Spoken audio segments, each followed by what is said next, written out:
इन्हें तो आप लोग जानते ही होंगे। अगर नहीं जानते तो मैं आपको बता दूं, ये है नीतीश राजपूत। पेशे से एक यूट्यूबर है जो कि सोशल इश्यूज पे वीडियो बनाते हैं। अब हुआ क्या, एडिक्विटी टेक्नोलॉजी प्राइवेट लिमिटेड नाम की एक कंपनी है जो इनके ऊपर 2.5 करोड़ का डिफामेशन सूट फाइल कर देती है। अब ऐसा क्यों हुआ, पहले ये समझते हैं। नीतीश राजपूत ने कुछ महीने पहले अपने यूट्यूब चैनल पे एक एसएससी एग्जाम्स को लेकर वीडियो बनाया, जिसमें इनने कई सारे एलिगेशंस एडिक्विटी टेक्नोलॉजी प्राइवेट लिमिटेड नाम की कंपनी पे लगाया, जो कि एसएससी एग्जाम्स को कंडक्ट कराती है। इसके बाद हुआ क्या कि कंपनी जो है वो कुछ दिन पहले इनके ऊपर 2.5 करोड़ का डिफामेशन सूट को फाइल कर दिया। अब हम लोग मैटर को नहीं, डिफामेशन को समझते हैं।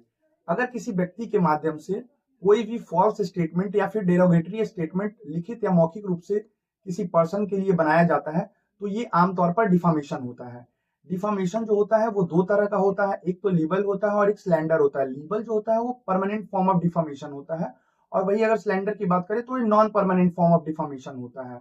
अगर हम लोग डिफामेशन की सूट की बात करें कि किस तरह से हम केस फाइल कर सकते हैं, तो हम लोग सिविल सूट भी ला सकते हैं डिफामेशन के लिए और क्रिमिनल सूट भी ला सकते हैं।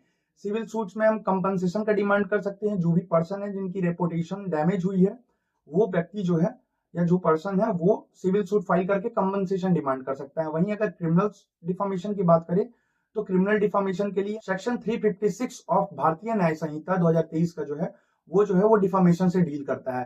सेक्शन 356 का जो पहला क्लॉज है वो बात करता है डिफामेशन क्या होता है, साथ ही साथ जो 356 का दूसरा क्लॉज है वो बात करता है कि डिफामेशन के लिए पनिशमेंट क्या होगी।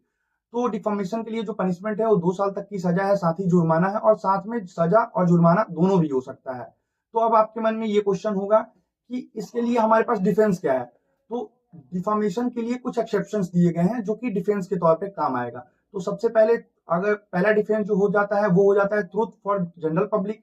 अगर आप कुछ सच बोलते हैं जो कि आम जन के लिए जानना जरूरी है, तो भी आप इसका डिफेंस ले सकते हैं। साथ ही साथ अगर आपने फेयर कमेंट किया है तो भी आप इसका डिफेंस ले सकते हैं, और साथ ही साथ गुड फेथ में अगर आपने ये कमेंट किया है तो भी आप इसका डिफेंस ले सकते हैं।